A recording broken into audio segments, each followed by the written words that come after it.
Ali On stars in The Diplomat on Netflix. I'm David Buchanan with Gold Derby. Ali, you play the CIA station chief in London on the series. How much did you know about that role in particular and what the CIA does on a day-to-day basis I did before not you know. jumped into the role? I didn't know anything.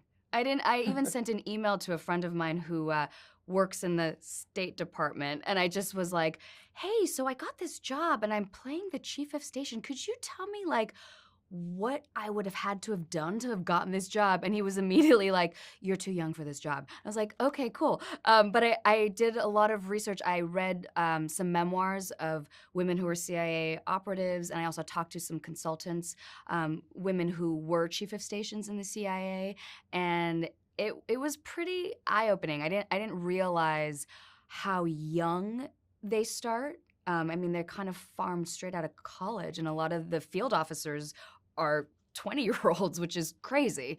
But yeah, so I really just learned because of the show. Yeah, that quite a learning Yeah. experience. Indeed. And your character, what I love about her right from the very beginning is she's so savvy and thorough and seems to have such a high level of integrity.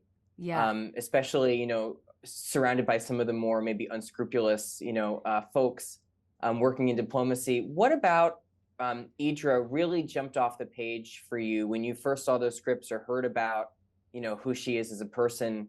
What really drew you to the role? I think not only just being that she's so capable and somebody to see a woman so um, successful, like to be in charge of what I think most people would associate as a man's job. I was really interested in that, but I also the fact that she's so funny and she's pretty savage. And I think it's great to get to be both like a badass, but also have a real sense of humor and not take her work that seriously that she's devoid of humor. So I think getting to straddle both those worlds is pretty dreamy as an actor. Yeah, I wanted to ask you about that. So let's jump into the humor and the tone of the show because obviously your role in particular, grappling with some really high pressure, complex, and at times some very scary topics Yeah. about nuclear weapons and war. But I do love, as you're saying, the humor of the role and of the series. So just talk about balancing that tone as you were saying, but Yeah. also when you kind of see the pages, looking and seeing where you can kind of bring some levity and some light, because it Yeah. really comes through so well, Well, I mean, in the edit. I can't take credit for that. That's Deb Kahn's writing. So, she just gives you these pearls that you just have to get out of the way and just say the words on the page. But I do think there's something about people who are, even though their jobs are so high stakes, like it is in some ways every day. And I think there's a gallows humor that comes with when you're seeing the things that they're seeing. And I think for Eidra to have gotten to that position, she, like Kate, I think has been stationed in very dangerous places prior to coming to London. So I think there is kind of a fatalistic sense of humor because, but ultimately I think they are idealists in that everybody in this world wants to make the world a safer, better place. And I don't think you can get to that. I think you have to believe in something bigger if you're going to be able to survive the things that they've seen. So yeah, the humor is, I mean, we live for those moments where it's like she gets to, insult somebody, and it's all so dry. I think the thing that I had to figure out is like, that's my sense of humor. I'm definitely sarcastic, but Eidra doesn't need you to know that she's making a joke. Whereas I'm like, did you see I made a funny there? Idra's just like, you'll get it if you get it, and if you don't, too bad. Totally. I absolutely love her sense of humor and her personality. And I love just now the comparison you're making to her experience with Kate's, played by Carrie Russell, of course. And that's kind of the big shift in the very first episode for Idra's world is, welcoming a new American Yeah. diplomat. Talk about what do you think her first impression is? We have this great kind of moment between her and Stuart where he kind of asks her, well, what do you think of her? Yeah. And she gives a kind of, kind of delicious, kind of snide Yeah. comment. But how do you think she really feels about Kate and when she kind of first meets her? What's her read? I don't think she takes her seriously because I think prior to Kate, that position, the London ambassador, has been a political appointment, which means it's somebody who's raised a lot of money, or so it's not a serious diplomat. And I think Eidra is used to actually running the London office with Stuart. So the fact that this person comes in who's actually trying to get involved in the actual diplomacy is unusual, and I think Eidra takes offense to it a little bit because I think she feels like Kate doesn't trust her, and she's not used to having to share that power. I think she's used to just running the ship and not having questions asked of her. So I think initially when Eidra meets Kate, there is a little bit of a power struggle, and I think Idra's also used to being one of the only women in the room. And I think Kate probably is too. So for them, the two of them to meet and sort of be like, there is definitely like an assessing that has to happen. Yeah, and I love their kind of trajectory over the 8 episodes. There's an early, I think maybe in episode 3 or so, there's a great kind of confrontation, after which I think they leave kind of with a lot more respect for each other. Yeah. Just talk about working with Carrie on not just that scene, but working with her on finding this kind of shifting dynamic between the two of them over, the trajectory of the season. I mean, Carrie is a dream to work with. Like, she's obviously such a gifted actor, and I've been a fan of hers for a long, long time. But I had no idea how funny she was. And she's also incredibly kind and really, really smart. So you never have to worry when you're working on a scene with her. But I think the thing that was hard was because I personally liked Carrie so much. And so to have to make sure in those early episodes to kind of treat her, to be more standoffish with her, that was challenging because you don't want to let the actual personal feeling bleed into the work. So to let it kind of be prickly. It was harder for me to be prickly with her. And once they're on the same page, then we're off to the races. Yeah, prickly is a great word to use for their early relationship. Yeah. I also just love the dynamic. You don't get many scenes with Hal and with Rufus Sewell, but the scenes that you do get with him, especially the three of you, when it's the three of you in a room, are so much fun. Just talk about working with him and also finding the kind of group dynamics on the series, because a lot of group scenes, a lot of kind of large ensemble scenes, but in particular, working as a trio, the three of you, just so much fun to watch. Oh, thank you for saying that. I mean, it's so fun to do. I mean, Rufus always has some kind of bit that is so brilliant, and he is also a clown. And so I think Carrie and I are often just like, we're often just standing and watching and being like, look at that guy go. Like, look, he's, and I think that what's fun in Eidra's evolution of her relationship with Hal is I think at first she likes Hal, and I think he's really charming, and I think she knows his history as an ambassador, so she thinks that they're really on the same level. And I think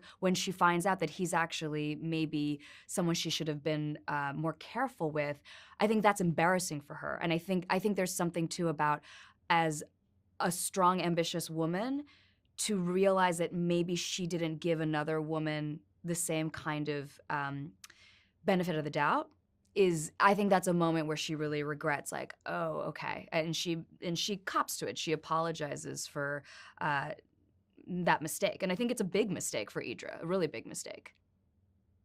Yeah, great point. I mentioned earlier too, just the amount of ensemble work on the series. I know you have a background in theater. I'm a huge theater buff. Oh, yay. So I wanted to ask you, what kind of tools, or how helpful was that background coming into this series where, as I said, there are a lot of very long ensemble scenes, negotiations, diplomatic relations. I mean, they're so gripping to watch, but I have to imagine, the actors are bringing so much of that tension and that kind of propulsive energy. Yeah. Just talk about like your theater experience and, what, if anything, that kind of helped you, crack open with this series. Well, I think language is like, and words are something that in the theater, that's all really all you have. And when you have a writer like Deb Kahn, the writing is so dense and muscular, so I feel like that theater training is great for this kind of writing. But I also think we just lucked out that the ensemble of actors is as generous and gifted as they are. It's not always the case on a TV show where the making of the thing is not always an ensemble. You're often doing it in bits and pieces that the dynamics are very different than when you're in a rehearsal room working for weeks together. And we're so lucky that everyone in this group, actually a lot of people have theater experience, and it felt like a very giving space where everyone trusts each other, everyone is kind of willing to throw the ball and root for each other. It's a really kind of a unicorn experience in that way, and it's a joy to come to work. Yeah, it feels that way when you're watching it too. It really comes across Oh, so good. well. Speaking of these kind of, again, these ensemble scenes, some incredible locations on this shoot. Yeah. What is it like for you as an actor to kind of step into some historic buildings, some really beautiful locations? Yeah. How does that kind of help inform the performance? And what are the kind of challenges of, shooting on, very real, very historic and kind of live sites? I mean, I think the biggest challenge is when you have, you're working on a set where the table is from Napoleon's palace and is worth like a gajillion dollars, and you don't want to set your coffee on it because you'll get in trouble. Like, that's a challenge. But I think it makes your job really easy. You don't have to imagine the historical weight of what your character is doing. And yeah, you're not really having to pretend very much. Like, you walk into these rooms that are decorated from hundreds of years ago, and it just immediately gives you a sense of the stakes and the history and the context. And also, just as an actor, like that, I never dreamed I would be like inside the American embassy in London and like barefoot, taking off my heels and running to the bathroom. Like, who would have thunk, Yeah, that's wild. Yeah. You mentioned earlier when you're talking about the prep you did, kind of talking to people who may know about this role or role similar to it.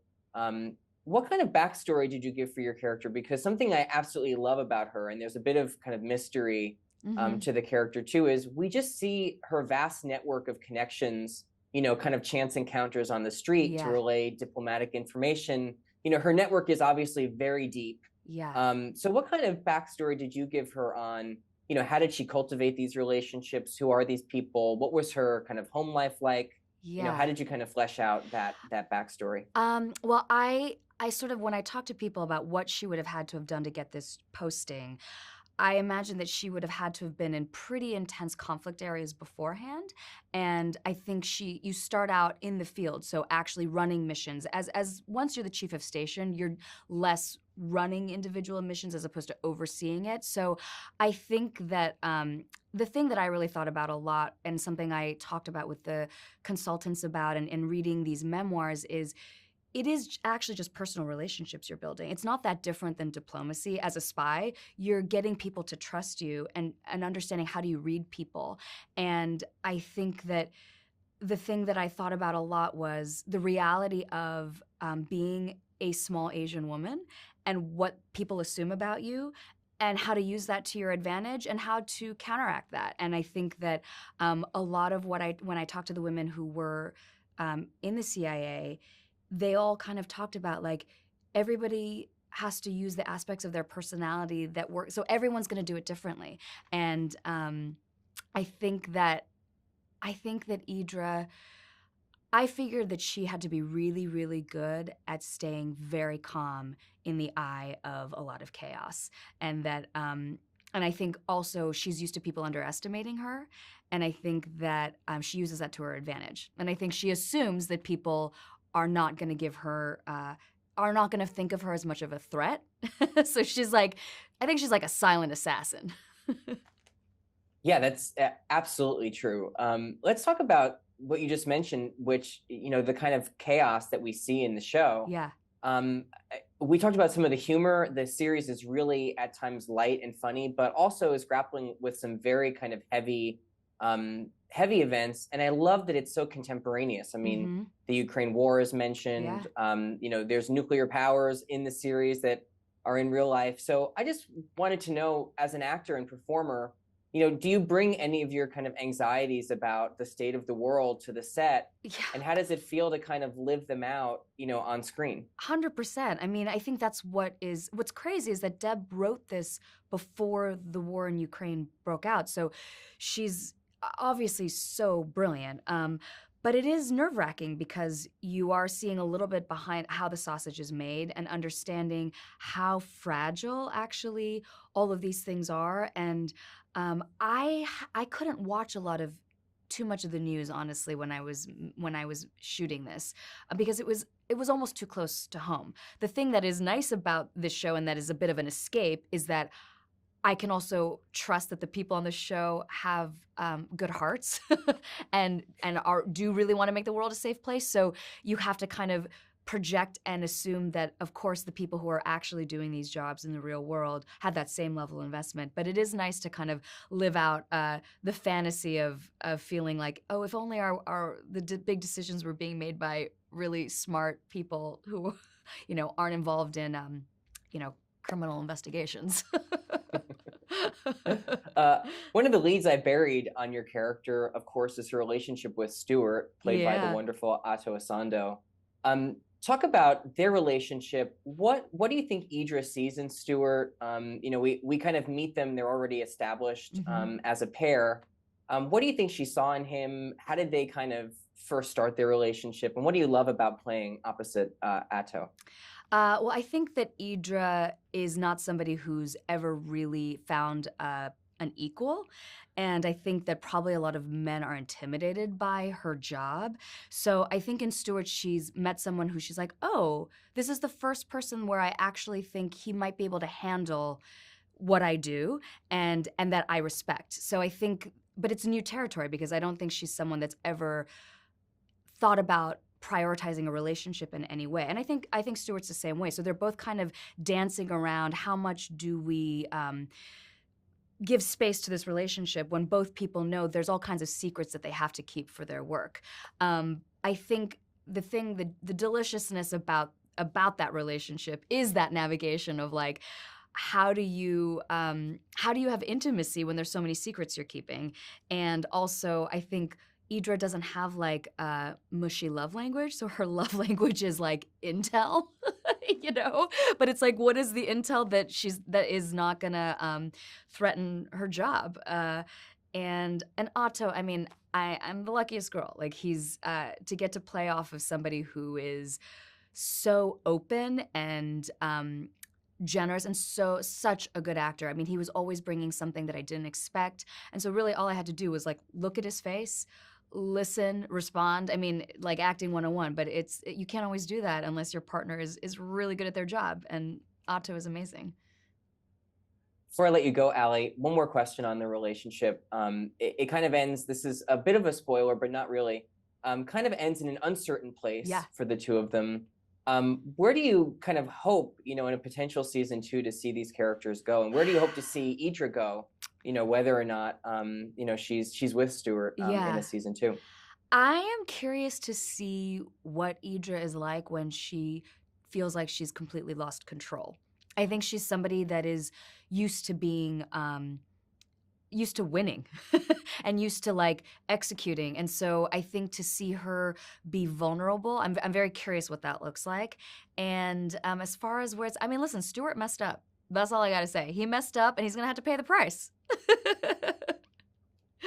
Well, we'll certainly see. Allie, congratulations on the first season of The Diplomat. Thank you so much for talking to Gold Derby today. Thank you. Have a good day.